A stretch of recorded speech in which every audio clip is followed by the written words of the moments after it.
I don't really care who's at my table or not because I'm gonna eat regardless. There's no amount of makeup, fresh haircuts, wig installments, acrylic nails, lashes to cover up who you really are. Because you're still holding on to that while they living their life. They're not even thinking about you.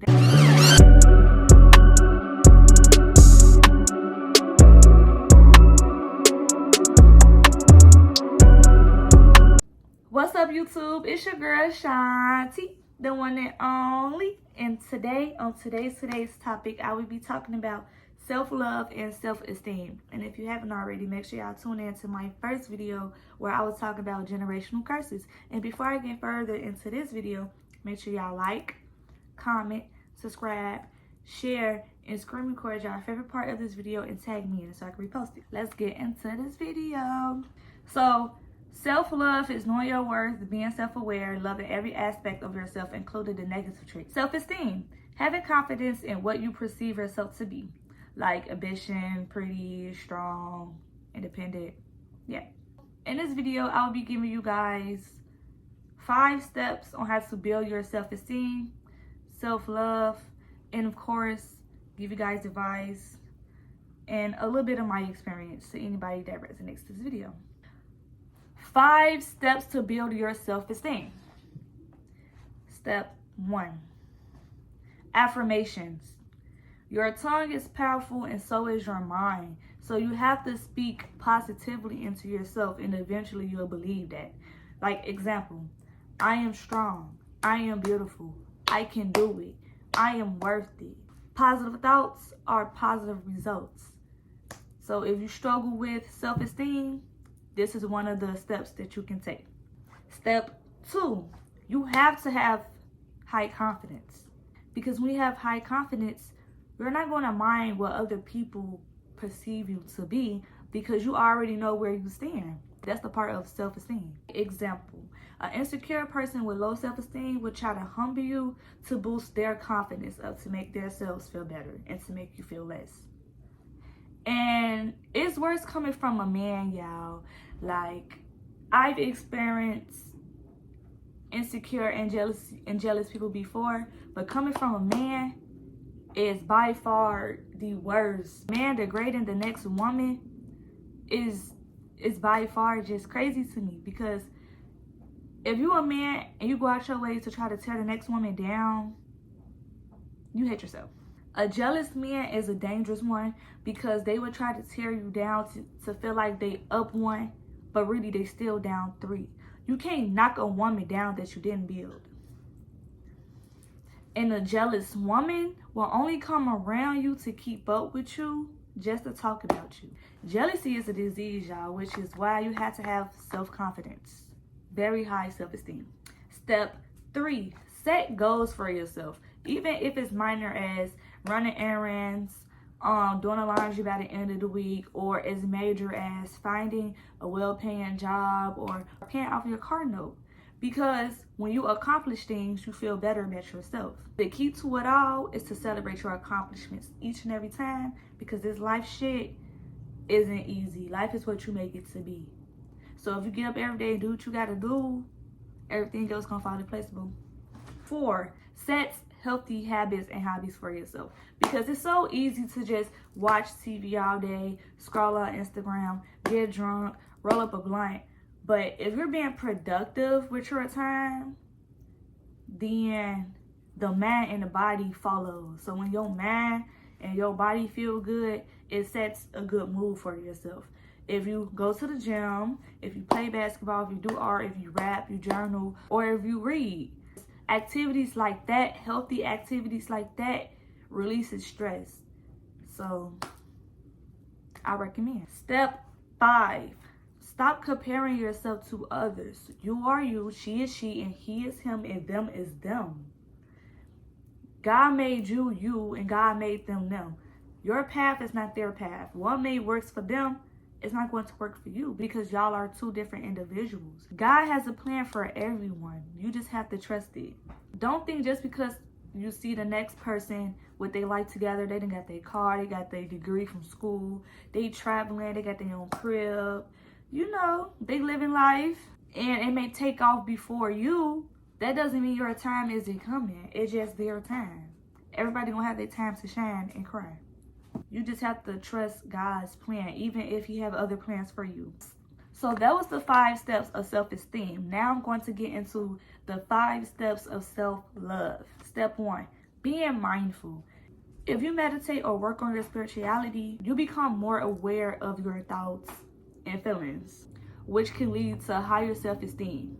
Even if you're not a spiritual person, you can meditate, and if meditate works for one person, may not work for you, just find something that soothes your mind, that will help you think clearer, that will help you make better decisions, because your body is at ease, because your mind is at ease. It's really important to work on your mind, and so when you're working on self-love, because when you're a happy person, when you feel good about yourself, you do better. Step 2 for self-love is setting boundaries. Now, y'all, this is something I used to struggle with personally, because I used to be a doormat. I used to be a people pleaser because I wanted friends so bad, and I just felt like I needed people, like I needed that validation.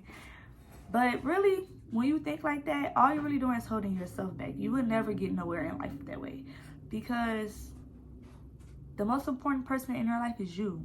Set physical and emotional boundaries for yourself so that you can prioritize your needs and your wants.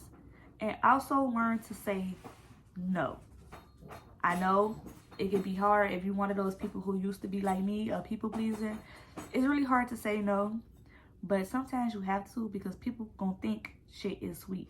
Yes, Shanti is a sweet girl, but ain't she sweet, okay? If you set boundaries, people will know how much to tolerate and how to treat you.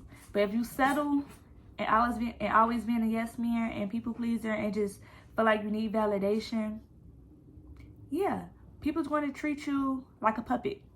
Step 3 to self-love is gratitude.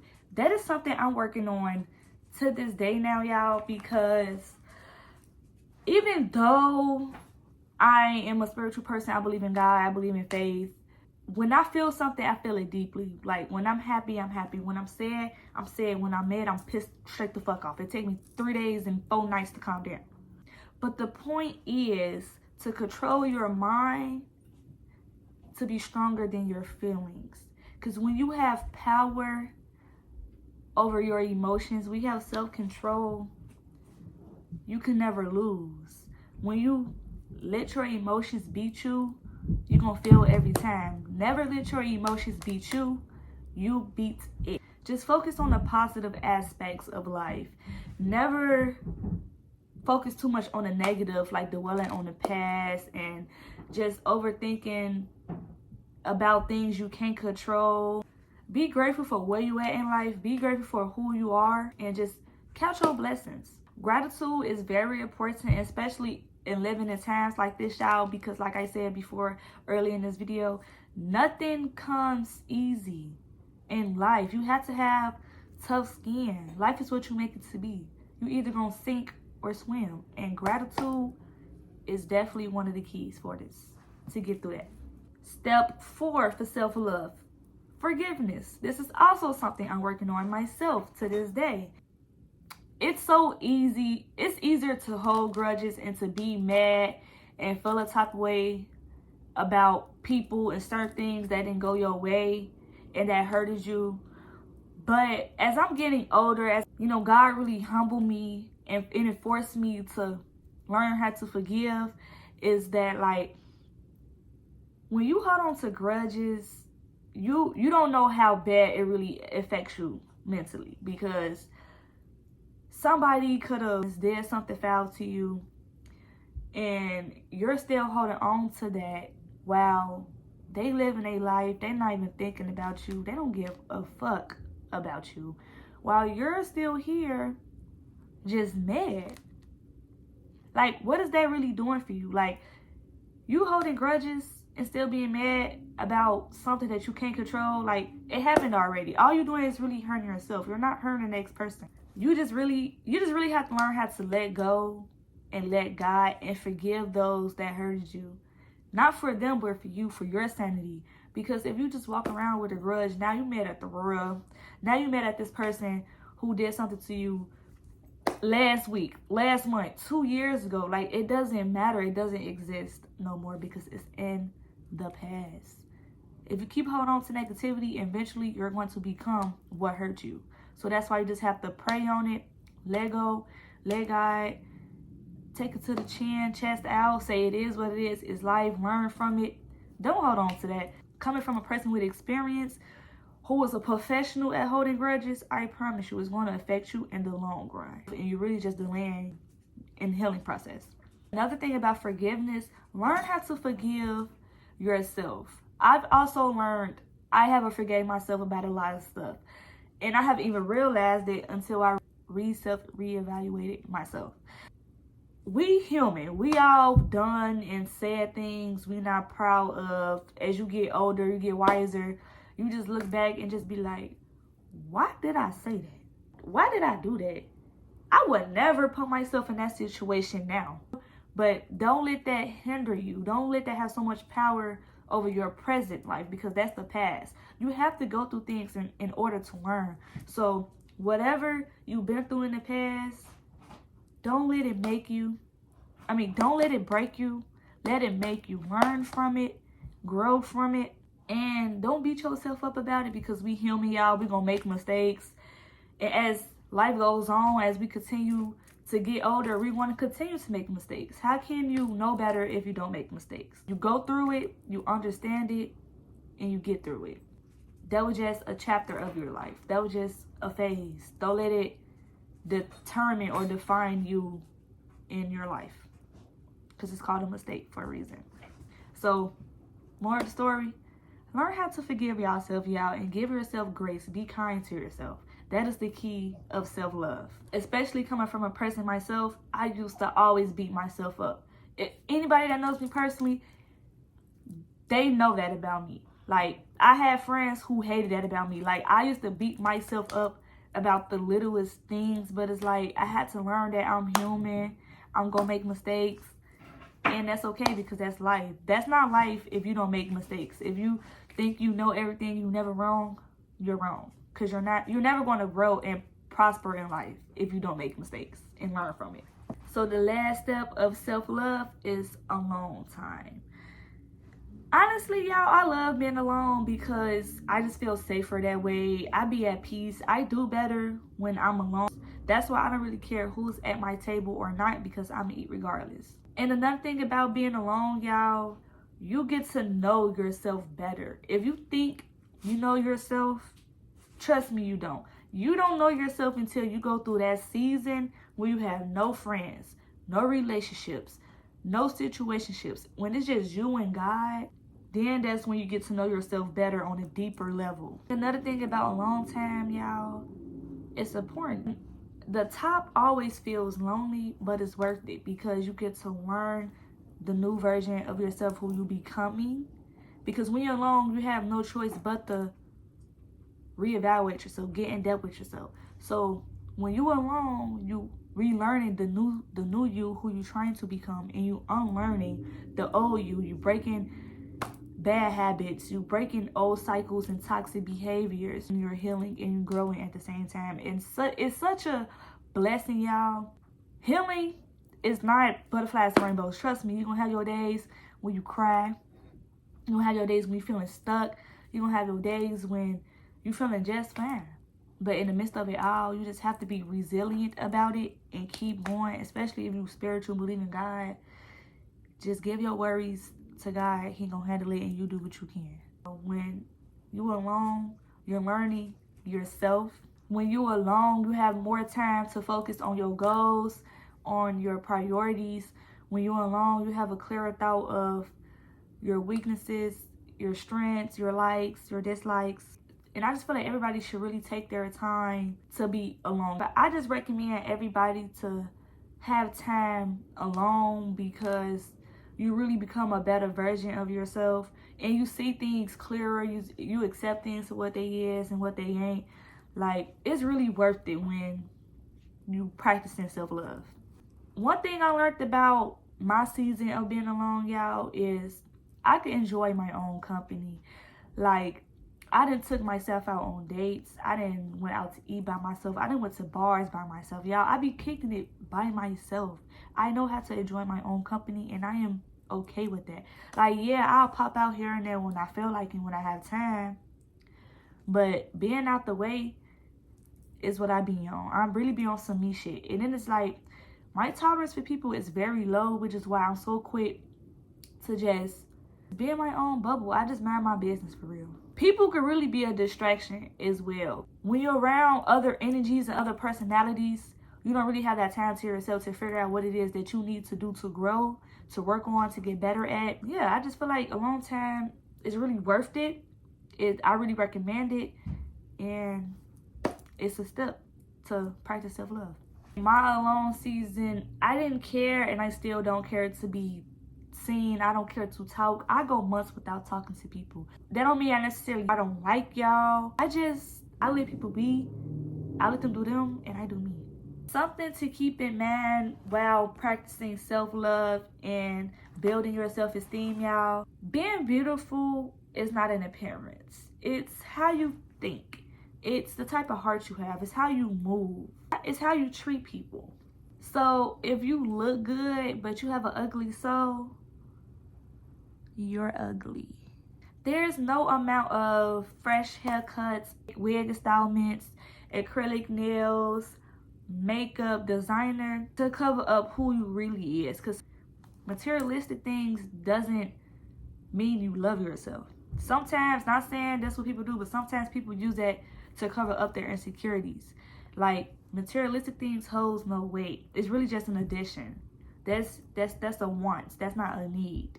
You really need to focus on fixing your mind, your body, your soul, getting right with God. Focus on the internal instead of the external. Because, like I said, appearance doesn't make you beautiful. Appearance doesn't mean you love yourself. It's what's in here.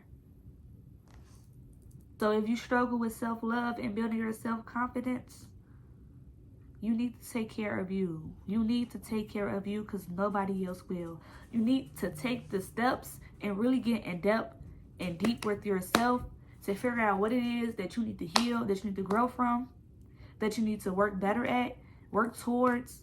Because them Jordans, that Dior, that 30-inch bust down is not going to heal your demons that you're fighting. Baby, the Levan shoes, it's not going to make you treat people better. That don't make you a good person. As y'all may know, most insecure people do look good. Because I know when y'all hear insecure, y'all probably think, oh, ugly appearance. No, I've came across a lot of good looking people whose soul was so ugly that it made them ugly. I've came across a lot of people who looked good. I mean, pretty teeth, healthy hair, nice skin, but they wasn't happy within. So it made them an ugly person. Security starts within, y'all. You could go buy all the shoes in the world. You could get all the tattoos, all the piercings. You could dye your hair, you could cut your hair. At the end of the day, you still gonna feel how you feel because you're not working on the roots of the problem. And I know change is scary. I know a lot of people avoid that healing process because, like I said, it's not all butterflies and rainbows. But it's not what you go through, it's how you get through it. And trust me, in the long run, it's going to make you stronger. It's going to make you wiser. It's worth it. I'm telling y'all from experience, it's worth it. And if you close to God, if you a spiritual person, trust me, he going to get you through it, y'all. You're not alone. Like I said, the top may feel lonely, but if you're close with God, you're not alone. He's just preparing you. It's just your testimony. But if you are someone that struggles with appearance, just know there's nothing wrong with you, boo. It's all in the head. You're amazing just the way you are, okay? Just like what Bruno Mars said. And I have a question for those who do struggle with their appearance. Are you insecure because you truly think something is wrong with you? Or because you're listening to society and social media? You're listening to a bunch of nobodies. You're listening to a bunch of people who's insecure themselves. So think about that and just go from there. Never change who you are for a bunch of nobodies just to get validation. Because who the fuck are these people? The same people who portray to be something that they're not, be held insecure but have the audacity to try to tear the next person down. Y'all don't need validation from nobody.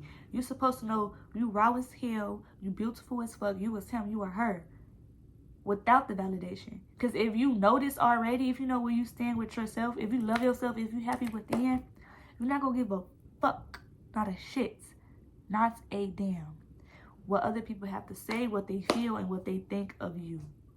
Because you know you, and nobody knows you better than you. And if y'all take these steps and work on you, and take your time to work on you, you're going to see a difference. Insecure people, worst fear is people with high confidence, because they're intimidated by you. Your aura is so bright and high. You're so high vibrational. Your energy is just so loud that it triggers insecure people with low self-esteem. It triggers their insecurities. It triggers their demons that they're fighting on a day-to-day basis.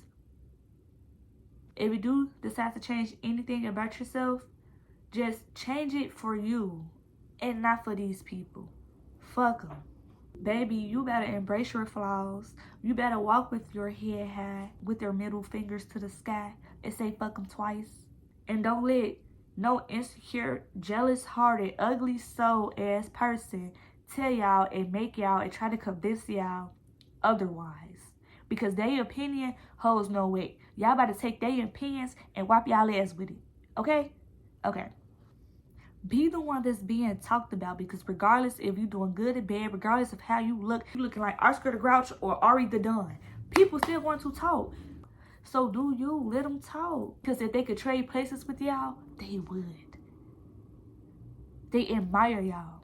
They look up to y'all. So continue looking down, but never look back. Secure within, they not worried about the next person. Anybody that's happy and love themselves within is not going to care what the outsiders have to say, because all they hear is noise. It took me years to not give one fuck, two fuck, blue fuck, the fuck about what people perceive me to be. Because who are you? So I'm telling y'all to do the same thing. Let them talk. And I'm going to say one thing before I end this video off.